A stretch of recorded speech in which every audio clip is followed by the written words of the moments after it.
అందరికీ నమస్కారం. హాయ్ పిల్లలు, అందరూ బాగున్నారా? శుభం. పిల్లలు, నా పేరు జ్ఞానానందం. నేను మీకు తెలుగు బోధిస్తాను. ఓకేనా? రైట్. సో పిల్లలు, మీ అందరికీ కథలంటే చాలా ఇష్టం కదా? ఎందుకంటే కథల ద్వారా ఎంతో విజ్ఞానాన్ని, ఎంతో నాలెడ్జ్ని మనము సంపాదించుకోవచ్చు. తెలుసు కదా నాన్న మీకు? ఎందుకంటే చిన్నప్పటి నుంచి మనకి అమ్మ, నాన్న, మరి నాయనమ్మలు, అమ్మమ్మలు, తాతయ్య ఇలాంటి వాళ్ళందరూ కూడా మన ఇంట్లో ఉంటే మనం చిన్నప్పుడు నిద్రపోవడానికి మరి అమ్మ బొజ్జో పెట్టి మనకి ఎన్నో మంచి మంచి కథలు చెప్తుంది కదా. సో మీ అందరికీ కూడా కథలంటే చాలా చాలా చాలా చాలా ఇష్టం కదా నాన్న? ఓకే. సో ఈరోజు కూడా నేను మీకు ఒక మంచి కథని చెప్పబోతున్నాను. మరి కథలంటే మీకు చాలా చాలా ఇష్టం కదా. మరి ఈరోజు నేను మీకు ఒక మంచి కథని, ఒక మంచి నీతిని బోధించే కథని మీకు నేను తెలియజేయబోతున్నాను. కాబట్టి పిల్లలు అందరూ కూడా మరి కథ వినటానికి రెడీగా ఉన్నారా? సిద్ధంగా ఉన్నారా? ఎందుకంటే కథలు మనలో ఉన్నటువంటి మరి ఆ చెడును తొలగించి విజ్ఞాన జ్యోతుల్ని వెలిగింపచేసేవే కథలు. మరి కథ అన్నటువంటిది కథలు మనం తెలుసుకోవటం వల్ల ఎంతో నాలెడ్జ్ని మనము కలిగి ఉంటాము. పిల్లలు, మరి కథ వినటానికి మరి మీరందరూ కూడా సిద్ధంగా ఉన్నారు కదా. అయితే ఈరోజు నేను మీకు ఒక మంచి మరి ప్రపంచంలోనే జ్ఞానవంతుడు అయినటువంటి మరి మీకు బీర్బల్ కథలు అంటే చాలా ఇష్టం కదా నాన్న? ఎందుకంటే చిన్నప్పుడు మీరు చందమామ కథలని, బట్టి విక్రమార్కుడికి సంబంధించిన కథలని, కాశీ మజిలీకి సంబంధించినటువంటి కథలని, పేదరాశి పెద్దమ్మకు సంబంధించినటువంటి కథలని, ఇలా ఎన్నెన్నో కథలు మీరు చాలా చాలా వినుంటారు కదా. గుడ్. సో ఈరోజు మనము మరి ఆ బీర్బల్కు సంబంధించినటువంటి కథని నేను మీకు ఈరోజు తెలియజేయబోతూ ఉన్నాను. మరి యొక్క కథకు సంబంధించినటువంటి విషయాన్ని మనం జాగ్రత్తగా చూద్దామా? రైట్. మనకి ఈ యొక్క కథకు సంబంధించి ఒక పేరు పెట్టుకున్నాం కదా. మరి ఆ కథ యొక్క పేరు ఏంటంటే చూద్దామా? కాశీ పండితుడు బీర్బల్. మరి యొక్క కాశీ పండితుడు బీర్బల్కు సంబంధించినటువంటి కథని ఈరోజు ఈ క్లాసులో మనమంతా కూడా తెలుసుకోబోతూ ఉన్నాము. ఓకే పిల్లలు, మరి కథ వినటానికి మీరంతా కూడా రెడీగా ఉన్నారా? రైట్. సో జాగ్రత్తగా వినండి. నేను మధ్యలో కొన్ని ప్రశ్నలు అడుగుతాను. మీరు వాటన్నిటికీ సరైనటువంటి జవాబులు చెప్పాలి. ఓకే పిల్లలు, మరి ఆ కథను మనం ప్రారంభించుకుందామా? ఓకే. భారతదేశము ఎంతో పవిత్రమైనటువంటి దేశం కదా నాన్న? ఎందుకంటే ఎన్నో పవిత్రమైనటువంటి నదులు గలగలా ప్రవహిస్తూ మన దేశాన్ని పావనం చేస్తూ ఉన్నాయి. మరి వేదాలు, ఉపనిషత్తులు, ఓకే, మరి వేదాలతో పాటు మరి ఇతిహాసాలు, ఇలా ఎన్నెన్నో మన భారతదేశం యొక్క కీర్తి ప్రతిష్టలని ప్రపంచ దేశానికి సాటి చెప్పడం జరిగింది. మరి అదంతా కూడా ఒక ఎత్తు అయితే ఎంతో మహారాజులు మన దేశాన్ని పరిపాలించినటువంటి చక్రవర్తులు ఎంతోమంది ఉన్నారు. అలాంటి వాళ్ళల్లో మరి మొఘల సామ్రాజ్యం అనేది ఎంతో గొప్ప రాజ్యము. ఉత్తర భారతదేశంలోనే సో నార్త్ ఇండియాలోనే ఏకైక అద్భుతమైనటువంటి రాజ్యాన్ని స్థాపించి మరి యావత్ భారతదేశాన్ని మరి అనేకమైనటువంటి దేశాలను కూడా ఆక్రమించుకొని చక్కగా పరిపాలన చేసినటువంటి వాళ్ళు 1526 సంవత్సరంలో నుంచి 1526 మొదటి పానిపట్టు యుద్ధంతో మొఘల సామ్రాజ్య స్థాపన భారతదేశంలో ప్రారంభమైంది. ఆఖరికి మరి మనకి చివరి చక్రవర్తులుగా ఉన్నటువంటి మరి వారు కూడా వాళ్లే కావటం విశేషము. అంటే బ్రిటిష్ వాళ్ళు వచ్చి మన దేశాన్ని పాలించి తర్వాత చివరిగా ఉన్నటువంటి చక్రవర్తిని మరి సంహరించి మరి భారతదేశాన్ని వాళ్ళ చేతుల్లోకి తీసుకున్నటువంటి ఘనత కూడా వీరికే దక్కుతుంది. మరి యొక్క మొఘల్ చక్రవర్తుల్లో చాలా గొప్ప చక్రవర్తి, మరి ఎంతో పేరెన్నికగన్నటువంటి చక్రవర్తి ఎవరో తెలుసా మీకు? ఎవరు చెప్పండి? గుడ్. అక్బర్ చక్రవర్తి. మరి మొఘల సామ్రాజ్యాన్ని సుమారు 50 సంవత్సరాలకు పైగా పరిపాలించినటువంటి ఘనత 56 సంవత్సరాలు పరిపాలించాడట అక్బర్ చక్రవర్తి. మరి ద గ్రేట్ చక్రవర్తి కదా నాన్న. మరి అలాంటి మహారాజు అద్భుతమైనటువంటి పరిపాలన వ్యవస్థను ఏర్పాటు చేశాడు, చక్కటి పరిపాలన ఏర్పాటు చేశాడు. ఇక మనం కథలోకి వెళ్ళిపోదామా? మీరంతా సిద్ధంగా ఉన్నారు కదా? గుడ్. అనగనగా ఢిల్లీ రాజ్యాన్ని పరిపాలిస్తున్నటువంటి చక్రవర్తి అక్బర్ చక్రవర్తి. మరి అక్బర్ ఢిల్లీ నగరాన్ని రాజధానిగా చేసుకొని, రాజధాని అంటే ఏంటి నాన్న?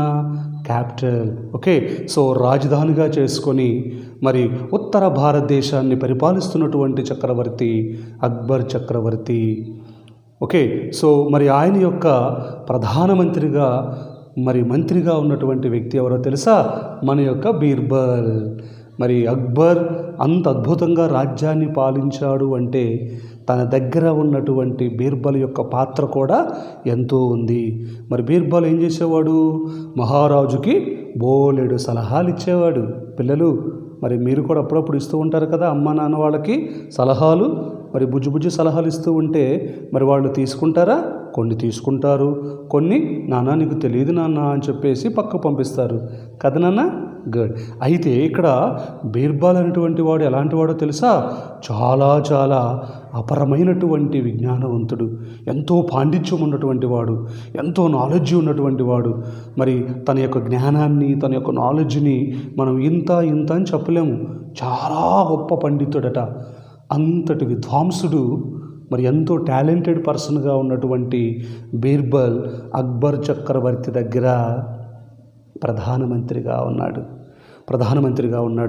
మరి బీర్బల్ ఎన్నో సూచనలు, ఎన్నో సలహాలు, మరి ఎన్నో సమస్యలకి పరిష్కార మార్గం చూపించేవాడు.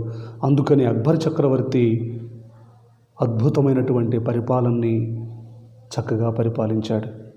ఎందుకనంటే తన వెనకాల ఉంటూ, తనని ప్రోత్సహిస్తూ, తను ఎంకరేజ్ చేస్తూ మరి అద్భుతమైనటువంటి రాజ్య పరిపాలన చేసినటువంటి చక్రవర్తి మన యొక్క అక్బర్ చక్రవర్తి. ఓకేనా? మరి అందరూ కూడా టెక్స్ట్ బుక్ ఉంటే టెక్స్ట్ బుక్ తీసుకోండి.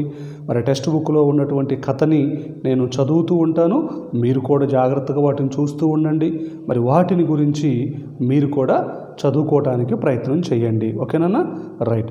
అక్కడ చూడండి, మనకు ఒక చిత్రపటం కనిపిస్తుంది. ఆ చిత్రపటంలో ఎవరున్నారు? అది మహారాజు యొక్క దర్బార్. మరి మహారాజు అద్భుతంగా, అమోఘంగా, మరి ఎంతో రాజటీవీతోటి ఒక సింహాసనం మీద కూర్చొని ఉన్నాడు. మరి ఆయనతో పాటు తనకు ఎదురుగా మరో సింహాసనం మీద కూర్చొని ఉన్నటువంటి వ్యక్తి మన యొక్క బీర్బల్. మరి వారిద్దరి మధ్య జరిగినటువంటి సంభాషణ, మరి అక్కడ ఎంతోమంది పండితులు, మరి ఎంతోమంది సర్వసైన్యాధ్యక్షులు, మరి ఎంతోమంది ప్రజలు, వీళ్ళంతా కూడా ఆ సభలో కూర్చొని మరి వాళ్ళ మధ్య జరుగుతున్నటువంటి సంభాషణని ఆలకిస్తూ ఉన్నారు. అక్కడి నుంచి ఈ కథ మనకి ప్రారంభం కాబోతూ ఉంది. పిల్లలు, మరి మీకు కథ చెప్పబోతున్నాను, మరి జాగ్రత్తగా వినాలన్నా. నేను మధ్యలో ప్రశ్నలు అడుగుతానని చెప్పాను కదా, మీరు వాటన్నిటికీ నాకు సరైనటువంటి సమాధానాలు చెప్పాలి. ఓకే పిల్లలు, మరి కథలోకి వెళ్ళిపోదామా? గుడ్. చూడన్నా, అక్బర్ ఢిల్లీ నగరాన్ని రాజధానిగా చేసుకొని ఉత్తర భారతదేశాన్ని పాలిస్తూ ఉండేవాడు. ఒకరోజు సభలో బీర్బల్ మాటలకు అక్బర్కు కోపం వచ్చింది. ఒకరోజు ఏం జరిగింది? వాళ్ళిద్దరూ మాట్లాడుకుంటున్నటువంటి సమయంలో ఏదో అనుకోకుండా బీర్బల్ ఒక మాట ఎక్కువగా మాట్లాడేశాడు. దాంతో మహారాజు కదనన్నా, మహారాజుకి చాలా చాలా కోపం వచ్చింది. వెంటనే నీవు నాకు కనిపించకు, ఎక్కడికైనా సరే వెళ్ళి బ్రతుకు అని గట్టిగా చెప్పేశాడు. బీర్బల్ అక్కడి నుంచి వెళ్ళిపోయాడు. ఇక బీర్బల్ నేరుగా ఇంటికి వచ్చి జరిగినటువంటి విషయం అంతా కూడా తన యొక్క భార్యకి, తన యొక్క కుమార్తెకు మరి ఈ విషయం అంతా కూడా చెప్పాడు. మరి ఎవరైనా వస్తే లేరు, బయటికి వెళ్ళారని చెప్పిస్తూ ఇంట్లోనే ఉండసాగాడు. సో పిల్లలు, మరి మన యొక్క బీర్బల్ ఏం చేస్తున్నాడో తెలుసునన్నా, మరి ఎవరైనా సరే వాళ్ళ ఇంటికి వస్తే లేడు అని చెప్పండి, నేను ఇంట్లోనే ఉంటానని చెప్పి తన కూతురికి, తన యొక్క భార్యకి కూడా తను చెప్పడం జరిగింది. మరి మహారాజు కోపగించుకున్నాడు. కోపడ్డాడు. ఎందుకంటే మహారాజు దగ్గర మనం చాలా జాగ్రత్తగా ఉండాలి. ఏమైనా ఎక్కువ తక్కువ మాట్లాడితే మరి అది ఎంతో కోపానికి దారితీస్తుందన్నమాట. సో అందుకని మరి ఇక్కడ కూడా వెంటనే ఏమన్నాడు, నీవు నాకు కనిపించుకు, ఎక్కడికైనా వెళ్ళి బ్రతుకు అని గట్టిగా వార్నింగ్ ఇచ్చాడు. దానికి భయపడినటువంటి బీర్బల్ ఎంతో తెలివైనటువంటి వాడు, మరి పాదుషా దగ్గర మరి ఎంతో విదూషకుడిగా ఉన్నటువంటి వాడు. అయినా సరే మరి మహారాజు కోపానికి బలైపోయాడు. ఇక వెంటనే ఇంటికి వచ్చాడు. తన కుమార్తెకు తన భార్యకి చెప్పి, ఎవరన్నా వచ్చి అడిగితే లేడు అని చెప్పండి అని చెప్పేశాడు. అలా చెప్పి తన ఇంట్లోనే ఉండసాగాడు. ఇలా కొంతకాలము గడిచింది. చూడన్న, అక్బర్ కోపం క్షణంలో సమసిపోతుంది.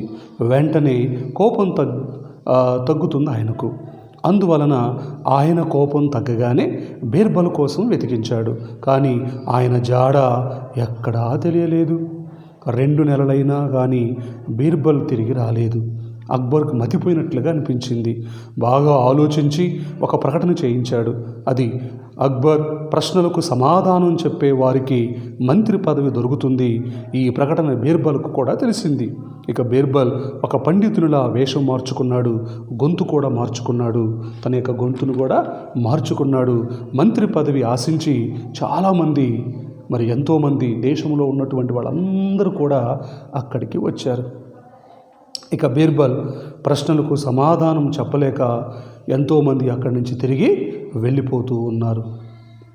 అక్కడి నుంచి నెమ్మదిగా వెళ్ళిపోతూ ఉన్నారు. అయితే అక్బర్ చక్రవర్తి ఎంత కోపం ఉన్నా కానీ ఆ కోపం అనేది చిటికిలో మారిపోతుందట. ఎందుకంటే కోపం మంచిది కాదు నాన్న, మీకు తెలుసు కదా. తన కోపమే తన శత్రువు, తన దుఃఖమే తనకు నరకం. కాబట్టి తన కోపమే తనకు శత్రువు. కాబట్టి కోపం అనేది ఉండకూడదు. మరి అక్బర్ కూడా ఏం చేశాడు, తన కోపం వచ్చినా సరే వెంటనే ఆ కోపము కొద్ది క్షణాల్లోనే మారిపోయింది, అంటే తగ్గిపోయింది. మరి తగ్గిపోయిన తర్వాత నెక్స్ట్ డే మహారాజు బీర్బల్ వస్తాడేమో అని చూశాడు, రాలేదు. ఆ తర్వాత రోజు కూడా చూశాడు, రాలేదు. మరి తనకు మిగతా సైనికుల్ని పిలిపించాడు. మరి వెళ్ళి బీర్బల్ ఎక్కడున్నాడో ఎక్కడున్నా సరే వెతికి తీసుకురండి అని చెప్పి ఆజ్ఞాపించాడు. మహారాజు యొక్క ఆజ్ఞ విన్నటువంటి భటులు అక్కడి నుంచి మరి మహారాజుని ఆజ్ఞ ప్రకారము బీర్బల్ ఎక్కడ ఉన్నాడో మరి వెతికి తీసుకొద్దామని చెప్పి వారు అనేకమైనటువంటి ప్రదేశాలకు తిరుగుతూ ఉన్నారు, అనేక ప్రాంతాలకు వెళ్ళిపోతూ ఉన్నారు. మరి ఎన్నో ప్రాంతాలు చూశారు, ఎన్నో రాజ్యాలు తిరిగారు, అనేకమైనటువంటి ఎన్నో ప్రదేశాలు గాలించారు. కానీ ఎక్కడ కూడా బీర్బలు చెప్పండి కనపడ్డా? కనపడలేదు. ఎక్కడున్నాడు? ఇంటిలోనే లోపల దాక్కొనున్నాడు. తన భార్యకి కుమార్తెకి చెప్పాడు కదా, గుర్తుందా? ఏం చెప్పాడు? ఎవరు వచ్చినా సరే లేడు అని చెప్పి పంపించండి అని చెప్పాడు. ఓకేనా? ఆ విధంగా మరి అక్బర్ చక్రవర్తి మరి 2 months అయిపోయింది, 2 నెలలు అయిపోయింది. బీర్బల్ ఎక్కడున్నాడో తెలియదు, ఎటువైపు పోయాడో తెలియదు, ఎక్కడికి పోయాడో తెలియదు. అక్బర్ పాపం చూస్తూ ఉన్నాడు, గాలిస్తూ ఉన్నాడు, తన ప్రజలకి అడుగుతూ ఉన్నాడు, తన సైనికులకి గాలింప చేస్తూ ఉన్నాడు. మరి ఎక్కడ చూసినా ఎక్కడ వెతికినా బీర్బల్ యొక్క జాడ ఏమాత్రం కూడా తనకి కనిపించలేదు. దాంతో అక్బర్ చక్రవర్తి చాలా బాధపడ్డాడు. చూసారా, మరి ఒక వ్యక్తి కోసం మహారాజు అంతటి వాడే బాధపడ్డాడంటే మన బీర్బల్ ఎంత గొప్పవాడో మీకు తెలుస్తుంది కదా నాన్న. మరి అందుకని అక్బర్ చక్రవర్తి చాలా బాధపడ్డాడు. అయ్యో, అనవసరంగా నేను బీర్బల్ని తిట్టాను కదా, అనవసరంగా ఇక్కడి నుంచి వెళ్ళిపో, నాకు కనిపించుకో అని చెప్పి అన్నాను కదా, అనవసరంగా ఎంత కోపపడ్డాను నేను అని చెప్పి మహారాజు పశ్చాత్తాపడుతూ ఉన్నాడు, బాధపడుతూ ఉన్నాడు, ఏడుస్తూ ఉన్నాడు. అయ్యో, నేను మంచి ప్రధానమంత్రిని, మరి ఎంతో నాకు ఆప్తుడుగా ఉన్నటువంటి వాడిని నేను అనవసరంగా వదులుకున్నాను, అనుకోకుండా వచ్చినటువంటి కోపం వల్ల తను బలైపోయాడే అని చెప్పి మహారాజు చాలా బాధపడుతూ ఉన్నాడు. మరి ఎంతకాలం అని చెప్పి అలా ఉంటాడు? ఎందుకంటే రాజ్యాన్ని మరి చక్కగా పాలించాలంటే ప్రధానమంత్రి కూడా కావాలి కదా. అందుకని మళ్ళీ వెంటనే మహారాజు ఒక ప్రకటన చేయించాడు. ఏమని ప్రకటన అంటే దండోర వేయించాడు. ఏమనంటే, ఎవరైనా సరే ప్రధానమంత్రి పీఠాన్ని అధిరోహించాలంటే మరి మహారాజు అడిగే కొన్ని ప్రశ్నలకి సమాధానాలు చెప్పాలి. ఆ ప్రశ్నలకి సరైనటువంటి సమాధానాలు మరి జవాబులు చెప్పినటువంటి వాళ్ళకి ప్రధానమంత్రి పదవి అనేది రాబోతుంది, కట్టబెట్టబోతున్నారు అని చెప్పి ఈ యొక్క వార్తని తన యొక్క రాజ్యం అంతా కూడా చాటింపు వేయించాడు. మరి ఈ యొక్క వార్త అనేక ప్రాంతాలకు పోయింది, అనేకమైనటువంటి దేశాలకు పోయింది. మరి ఎంతోమంది పండితులకి ఈ యొక్క వార్త తెలిసింది. మరి ఇంటిలో ఉన్నటువంటి మన బీర్బలకు కూడా ఈ వార్త తెలిసింది.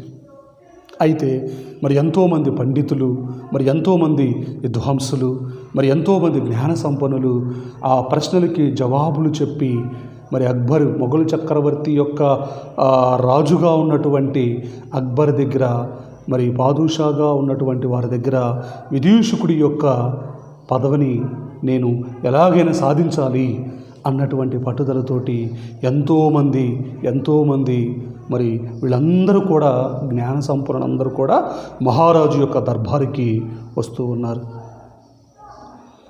అయితే మరి మహారాజు అడిగే ప్రశ్నలకి సమాధానాలు వాళ్ళు చెప్పలేక వెళ్ళిపోతూ ఉన్నారు.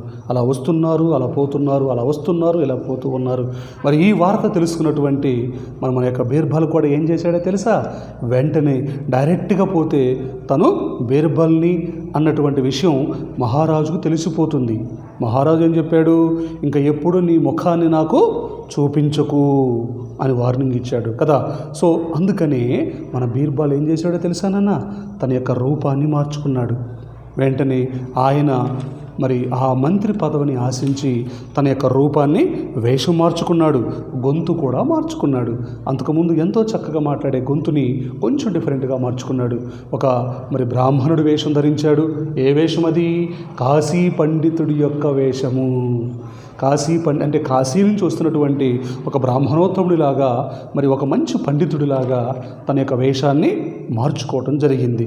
మరి ఆయన కూడా మరి ఆ మహారాజు దగ్గర జరుగుతూ ఉన్నటువంటి ఆ ప్రధానమంత్రి యొక్క ఇంటర్వ్యూకి తను కూడా హాజరు కావటం జరిగింది. తను కూడా ప్రజెంట్ అయ్యాడు. మరి ఎంతోమంది వస్తున్నారు, పోతున్నారు. చివరికి మన యొక్క బీర్బల్, ఇప్పుడు బీర్బల్ ఏ వేషంలో ఉన్నాడన్నా? కాశీ పండితుడి యొక్క వేషంలో ఉన్నాడు. చెప్పండి, ఏ వేషంలో ఉన్నాడు? కాశీ పండితుడి యొక్క వేషంలో ఉన్నాడు. ఓకే, సో మొత్తానికి మరి ఆ అక్బర్ ప్రశ్నలకు సమాధానాలు చెప్పలేక ఎంతోమంది వెళ్ళిపోతూ ఉన్నారు. మరి నెమ్మదిగా బీర్బల్ కూడా వచ్చాడు. ప్రభు, నేను కాశీ పండితుడును, నా పేరు సర్వేశ్వర భట్టు. చెప్పండి అన్న, ఏం చెప్పాడు? తన పేరేం చెప్పాడు? సర్వేశ్వర భట్టు. నేను మీ ప్రక్కన మీ యొక్క ప్రకటన విని తమ యొక్క దర్శనార్థం ఇక్కడికి నేను వచ్చాను. ప్రస్తుతం మా చుట్టాల ఇంటిలో నేను ఉంటున్నాను అని చెప్పాడు. ఇక వారిద్దరి మధ్య ప్రశ్నల పరంపర ఈ విధంగా జరిగింది. ఓకే పిల్లలు, మరి ఈ యొక్క ఆస్థానానికి అక్బర్ చక్రవర్తి దగ్గరికి మన యొక్క బీర్బల్ కూడా వచ్చాడు. అందరు వంతు అలా వస్తున్నారు, ఇలా పోతున్నారు. ఇక చివరికి మన యొక్క బీర్బల్ వంతు కూడా వచ్చింది. ఇక బీర్బల్ గారు వెంటనే వచ్చాడు, మహారాజుకి నమస్కరించి మరి ప్రభు, నేను కాశీ పండితుడిని, నన్ను కాశీ పండితుడు అంటారు. నా పూర్తి పేరు సర్వేశ్వర భట్టు. చెప్పండి పిల్లలు, ఏం పేరట ఆయన పేరు? సర్వేశ్వర భట్టు. మరి మీ ప్రకటన విని తమ యొక్క దర్శనార్థం నేను ఇక్కడికి వచ్చాను. మరి నేను ఇక్కడ దగ్గరలో ఉన్నటువంటి మా చుట్టాల వాళ్ళ యొక్క ఇంట్లో నేను ఉంటున్నాను. మరి మీ యొక్క ప్రకటన విన్నాను. సో నేను కూడా మరి ఈ యొక్క ఇంటర్వ్యూలో పాల్గొనడానికి నేను కూడా వచ్చాను అని చెప్పి మరి ఆ యొక్క మారు వేషంలో ఉన్నటువంటి కాశీ పండితుడు అయినటువంటి సర్వేశ్వర భట్టు అయినటువంటి బీర్బల్ మహారాజుకు సమాధానం చెప్పాడు.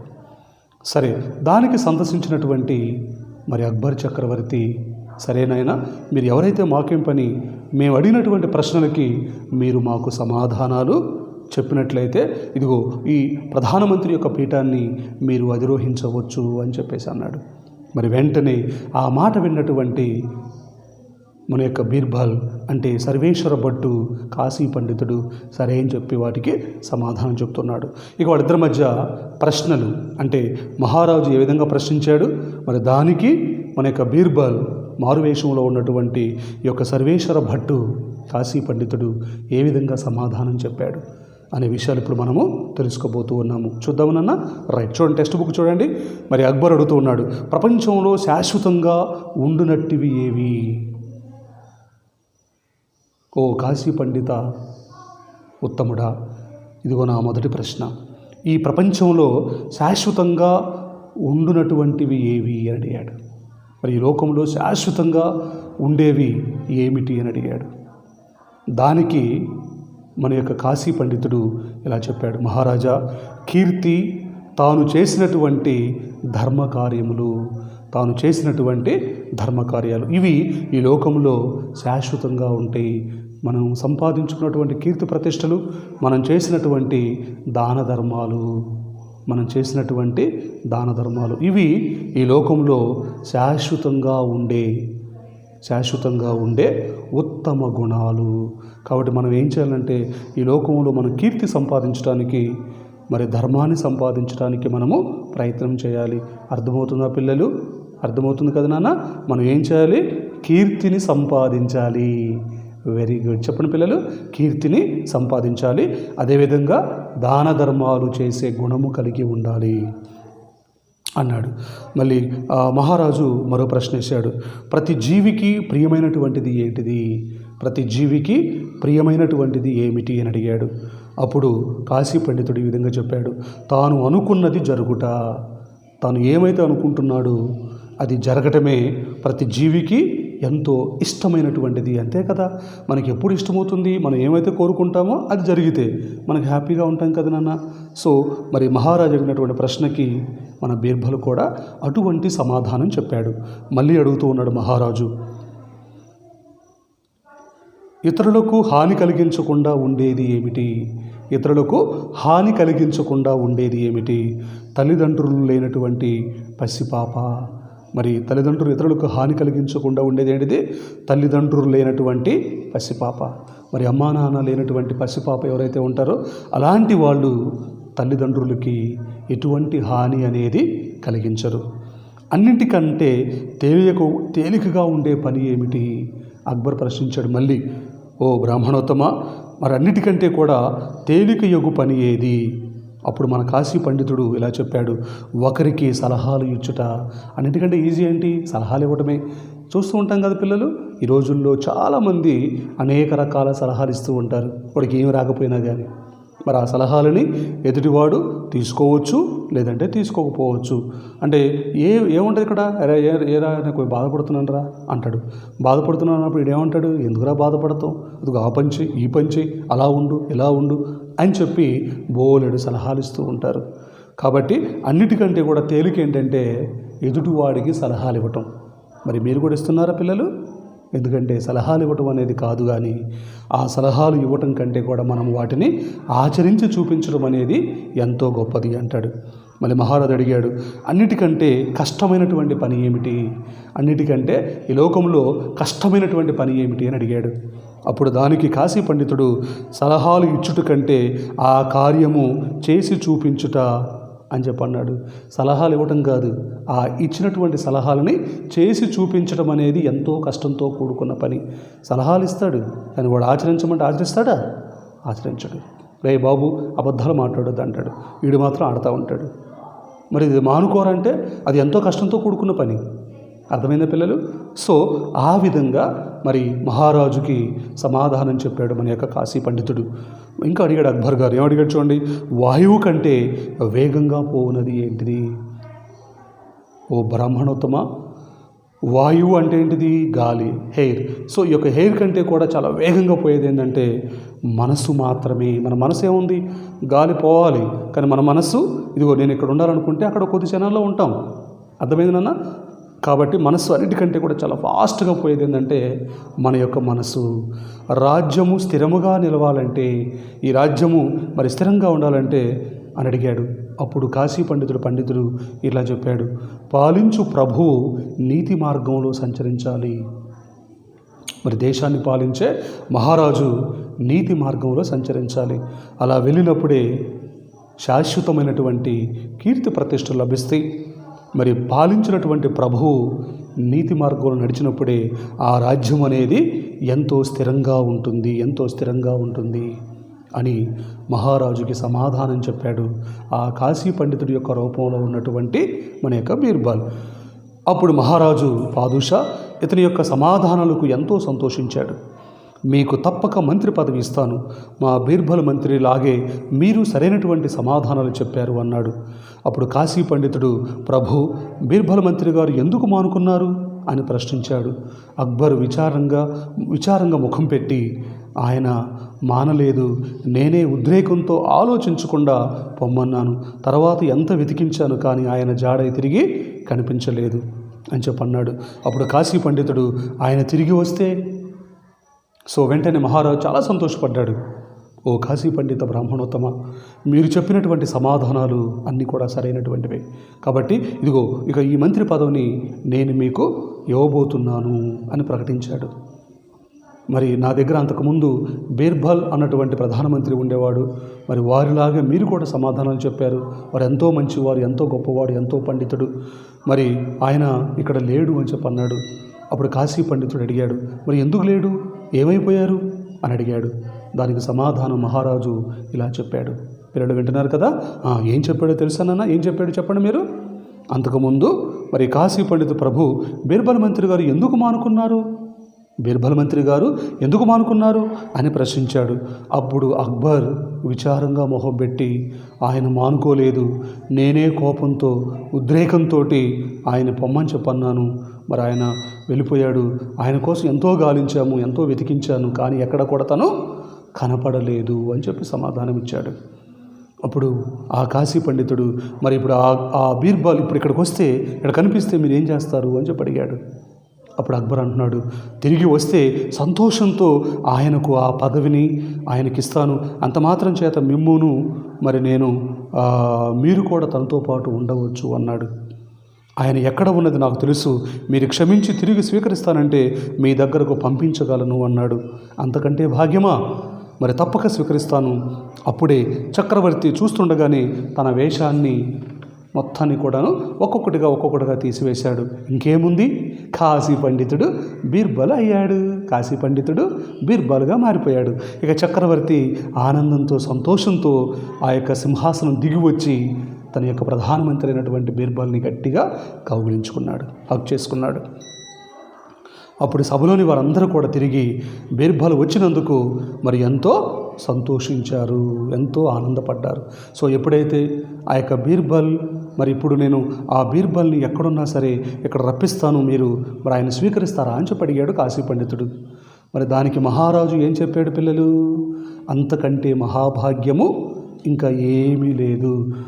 మీరు గనక మరి వారిని ఎక్కడున్నా సరే ఇక్కడ రప్పించగలిగితే ఈ క్షణమే నేను వారిని క్షమించి నా తప్పు నేను సరిదిద్దుకొని మళ్ళీ వారికి తిరిగి ఈ రాజ్య సింహాసనాన్ని, అంటే ఈ యొక్క ప్రధానమంత్రి సింహాసనాన్ని వారికి నేను అప్పగిస్తాను అని చెప్పన్నాడు. ఇక తనకు అర్థమైపోయింది. ఏమర్థమైపోయింది పిల్లలు? మహారాజు తన మీద ఎటువంటి కోపము లేదని, పైగా తానే అనవసరంగా చాలా ఊహించుకొని మరి ఇంటి దగ్గరే ఉన్నాడని. వెంటనే అప్పుడు మహారాజా, ఇదిగో ఇప్పుడే నీ ముందుకు నేను ఆ యొక్క బీర్బల్ని తీసుకురాబోతున్నాను అని చెప్పేసి ఇక తన మీద ఉన్నటువంటి తల పైన ఉన్నటువంటి ఆ యొక్క పిలక తీసి పక్కన పడేశాడు, తన యొక్క గడ్డం తీసి పక్కన పడేశాడు, తన యొక్క మరి అవన్నీ కూడా యేషు మొత్తం కూడా తీసి పక్కన పడేస్తే ఎదురుగా మన కాశీ పండితుడు ఇప్పుడు బీర్బల్గా మారిపోయాడు. అందరూ ఆ సభలో ఉన్నటువంటి వాళ్ళందరూ కూడా ఆశ్చర్యపోతూ ఉన్నారు. ఎందుకు?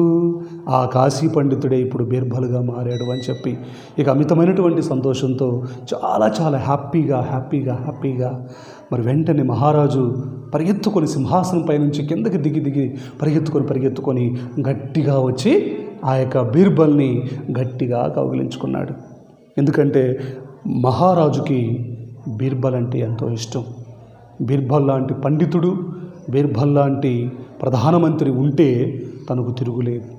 మనకు తెలుసు, మరి ఏదో కోపంలో అనుకోకుండా ఒక మాట అని ఉండొచ్చు, కానీ మరి బీర్బల్ అంటే మహారాజుగా అయినటువంటి అక్బర్ చక్రవర్తికి ఎంతో ప్రాణం, ఎంతో ఇష్టం. అందుకని మరి వెంటనే అక్బర్ చక్రవర్తి గట్టిగా సింహాసనం మీద నుంచి దిగి వచ్చి తను గట్టిగా కౌగిలించుకొని ఎంతో సంతోషంతో మరి తిరిగి తన యొక్క సింహాసనాన్ని ప్రధానమంత్రి సింహాసనం మీద కూర్చోబెట్టాడు. పిల్లలు, మరి ఇది ఈరోజు మనం చెప్పుకున్నటువంటి కాశీ పండితుడు బీర్బల్ కథ. అర్థమైంది నాన్న? మరి మీరు కూడా ఎలా ఉండాలి? ఎంతో విజ్ఞానంతో ఉండాలి. మరి ఇక్కడ మహారాజు తన కోపాన్ని తను తగ్గించుకున్నాడు. ఒకటి, తన తప్పు తాను తెలుసుకున్నాడు. కాబట్టి మనం కూడా ఏం చేయాలి పిల్లలు? చెప్పండి. తన కోపమే తన శత్రువు, తన కోపమే తనకు శత్రువు, తన దుఃఖమే తనకు నరకము. కాబట్టి మనము కోపం అనేది మనకి పనికి రాకూడదు, కోపం అనేది మనకు ఉండకూడదు. మరి ఇక్కడ చూడండి, అక్బర్కి చిన్న కోపం వచ్చింది, దాంతో బీర్బల్ని దూరం చేసుకున్నాడు. మరి బీర్బల్ లేకపోతే ఎంత బాధపడ్డాడు కదా. మరి బీర్బల్ కూడా ఎంతో తెలివైనటువంటి వాడు, ఎంతో విజ్ఞానవంతుడు. మరి మహారాజు ఎన్నో ప్రశ్నలు అడిగాడు. మా ప్రశ్నలన్నిటికీ కూడాను టకటక సమాధానం చెప్పాడు. కాబట్టి ఈ లోకంలో మనకి శాశ్వతమైనటువంటి పేరు ప్రఖ్యాతులు తీసుకొచ్చేది మనం సంపాదించుకున్నటువంటి కీర్తి ప్రతిష్టలు మాత్రమే. ఎప్పుడు కూడా నీతిగా ఉండాలి, న్యాయంగా ఉండాలి, ధర్మంగా ఉండాలి. సాటి మనిషి పట్ల జాలి, దయ, కరుణ, ప్రేమ ఇవన్నీ చూపించాలి. అర్థమవుతుందా పిల్లలు? కాబట్టి అమ్మా నాన్న వాళ్ళు చెప్పే మాటలు శ్రద్ధగా వినాలి, గురువులు చెప్పే మాటలు శ్రద్ధగా వినాలి. ఎప్పుడు కూడా మనము కోపపడకూడదు. అర్థమైందా పిల్లలు? మరి ఎప్పుడు కూడా మనం ఏం చేయాలి? జ్ఞానాన్ని నేర్చుకుంటూ ఉండాలి, విజ్ఞానాన్ని నేర్చుకుంటూ ఉండాలి, నాలెడ్జ్ని నేర్చుకుంటూ ఉండాలి. అర్థమైందా? అంతేగాని మనం సమయాన్ని టైం వేస్ట్ చేసుకుంటూ మనం జీవించే వారిగా ఉండకూడదు అన్నటువంటి నీతి ఈ కథ ద్వారా మనకి తెలుస్తూ ఉంది. అర్థమైంది నాన్న? మరి అక్బర్ కూడా ఎంతో మహారాజు అయినా సరే తన దగ్గర పనిచేసే బీర్బల్ అంటే ఎంతో ఇష్టం. మరి అక్బర్ బీర్బల్ కథలు మీ అందరికీ చాలా ఇష్టం కదా నాన్న? సో మరి ఇది ఈరోజు మనం చెప్పుకున్నటువంటి కాశీ పండితుడు బీర్బల్ కథ. ఈ కథ వల్ల మనకు తెలిసినటువంటి నీతి ఏంటంటే కోపం అనేది మనిషికి ఉండకూడదు. అట్లాగనే వివేకం గనక ఉంటే ఎటువంటి కష్టాలైనా మనం చాలా సులభంగా అధిరోహించవచ్చు అన్నటువంటి నీతి ఈ కథ ద్వారా మనకి అర్థమవుతుంది. అర్థమైందా పిల్లలు? కాబట్టి మనం కూడా ఎలా ఉండాలి? వివేకంతో వివేకం అంటే ఏంటి? వివేకం అంటే మంచి నాలెడ్జ్ కలిగి ఉండాలి, జ్ఞానం కలిగి ఉండాలి, తెలివి కలిగి ఉండాలి. ఆ తెలివి ఎలా వస్తుందంటే పెద్దవాళ్ళు చెప్పే మాటలు శ్రద్ధగా విన్నప్పుడు. అర్థమైంది నాన్న? సో మీరు కూడా పెద్దవాళ్ళు చెప్పే మాటలు వింటూ, మంచి మాటలు నేర్చుకుంటూ, మంచి అక్షరాలు నేర్చుకుంటూ మరి ఎంతో చక్కగా ఉంటే మనము కూడా విజ్ఞానవంతులుగా అవుతాము. ఓకేనా? సో ఇది ఈరోజు మనం చెప్పుకున్నటువంటి కాశీ పండితుడు బీర్బల్ కథ. ఓకేనా? మరి ఈరోజు చెప్పుకున్నటువంటి కథలో నుంచి నేను కొన్ని ప్రశ్నలు అడుగుతాను, చెప్తారా? రైట్, చెప్పండి. ఢిల్లీ రాజ్యాన్ని పరిపాలిస్తున్నటువంటి చక్రవర్తి ఎవరు చెప్పండి? అక్బర్ చక్రవర్తి. Very good. అక్బర్ చక్రవర్తి దగ్గర ప్రధానమంత్రిగా ఉన్నటువంటి వారు ఎవరు? బీర్బల్. వెరీ గుడ్ నాన్న, మీరు చాలా మంచిగా చెప్తున్నారు. బీర్బల్. ఓకే, సో బీర్బల్ తన దేశాన్ని నుంచి ఎందుకు పోయాడు? మహారాజుకి కోపం రావడం వల్ల. మళ్ళీ ఏ వేషంలో వచ్చాడు అక్కడికి? కాశీ పండితుడి యొక్క వేషంలో వచ్చాడు. అర్థమైంది కదా నాన్న? సో ఇది ఈరోజు మనం చెప్పుకున్నటువంటి కాశీ పండితుడు బీర్బల్ కథ. అర్థమైంది కదా? మరి యొక్క కథని మీరు ఇంకొకసారి బాగా చదువుకోండి. 1-2 సార్లు చదువుకుంటే ఇంకా మీకు చాలా చాలా ఈజీగా అర్థం అవడానికి అవకాశం అనేది ఉంటుంది. ఓకేనా పిల్లలు? మరి మీరు ఏం చేస్తారంటే మీ యొక్క హోంవర్క్ బుక్లో మరి మీకు తెలిసినటువంటి కథలు, మీకు తెలిసినటువంటి మరి మోరల్ స్టోరీస్ని, ఏదైనా ఒక చిన్న కథని మరి అమ్మమ్మ చెప్పిందో, నాయనమ్మ చెప్పిందో, తాతయ్య చెప్పిందో, అమ్మ చెప్పిందో, ఎవరో ఒకరు చెప్పుంటారు కదా, ఏదైనా ఒక కథని ఒక చిన్న అక్షరాలతోటి చక్కగా రాసుకొని రావాలి. ఓకే పిల్లలు? మరి ఈరోజు చెప్పిన కథ మీ అందరికీ బాగా అర్థమైంది కదా? ఓకేనా? మరి నేను సెలవు తీసుకోనా? మీ అందరికీ ధన్యవాదాలు. ఓకేనన్నా పిల్లలు, బాయ్. బాగా చదువుకోండి. బాయ్.